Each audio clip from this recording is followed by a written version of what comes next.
সরস্বতী পুজোর দিন বৃষ্টির পূর্বাভাস ছিল, হয়তো যে স্কেলে পূর্বাভাস ছিল সেই স্কেলে বৃষ্টিটা হয়নি, কিন্তু আমরা খবর পেয়েছি রাতের দিকে পশ্চিমের বহু জেলায় বৃষ্টি হয়েছে, বিক্ষিপ্তভাবে হলেও বৃষ্টি হয়েছে। বাঁকুড়া, পশ্চিম বর্ধমান, বীরভূম, এদিকে মুর্শিদাবাদ, পূর্ব বর্ধমান, এই জেলাগুলোতে বিক্ষিপ্তভাবে হলেও বৃষ্টি হয়েছে। এবং সকালবেলার আজকে যে চিত্র দেখা গেছে পশ্চিমের জেলাগুলোতে ঘন কুয়াশা, আসলে এত জলীয় বাষ্প ঢুকেছে তার প্রভাবেই ঘন কুয়াশা, এবং যেটা দেখা যাচ্ছে বেলা বাড়লেও কুয়াশা থেকে মুক্তি পায়নি বাঁকুড়া সহ বাঁকুড়া, পুরুলিয়া বেশ কিছু জায়গা আজকে সকালবেলা কুয়াশার আড়ালেই রয়েছে।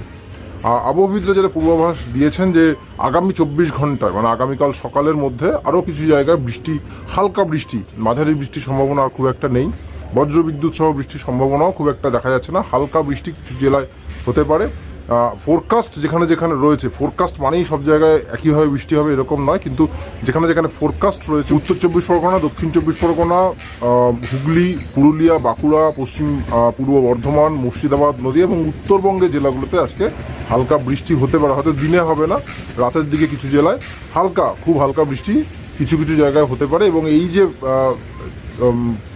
যার জন্য মেঘ ঢুকলো, এই একদিকে নিম্নচাপ অক্ষরেখা আর বঙ্গোপসাগরে উচ্চচাপ বলা, এর প্রভাব আস্তে আস্তে কেটেও যাবে, এবং তার কেটে যাওয়ার পর যখন আকাশ পরিষ্কার হয়ে যাবে, মেঘলা আকাশ পরিষ্কার হয়ে যাবে, আগামীকাল থেকে দেখা যাবে যে রাতের তাপমাত্রাটা কালকেই হয়তো কমবে না, কিন্তু তারপরে এই উইকেন্ডে তাপমাত্রাটা হয়তো একটু কমতে পারে শনি রোববার নাগাদ। কিন্তু সেই কমাটা খুব বিরাট লাভ দিয়ে তাপমাত্রাটা কমে যাবে এমন না। আসলে তাপমাত্রাটা এতটাই বেড়ে গেছে, ধরুন আজকে কলকাতা সর্বনিম্ন তাপমাত্রা 19.5 ডিগ্রি সেলসিয়াস।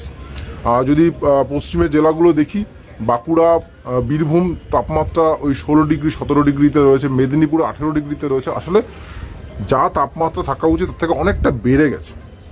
আবহাওয়াবিদরা যেটা বলছেন, আগামী এই মেঘটা কেটে যাওয়ার পর 2 থেকে 3 দিনে তাপমাত্রা 2 থেকে 3 ডিগ্রি কমতে পারে। ফলে এই বাঁকুড়া, পুরুলিয়া মানে পশ্চিমের দিকের জেলাগুলোতে তাপমাত্রাটা 13-14 ডিগ্রিতে নামতে পারে। কলকাতার তাপমাত্রা হয়তো 18 ডিগ্রিতে নামবে। এর বেশি নামার সম্ভাবনা আপাতত দেখা যাচ্ছে না। যদি নতুন কোনো আপডেট থাকে অবশ্যই আপনাদের সঙ্গে শেয়ার করবো।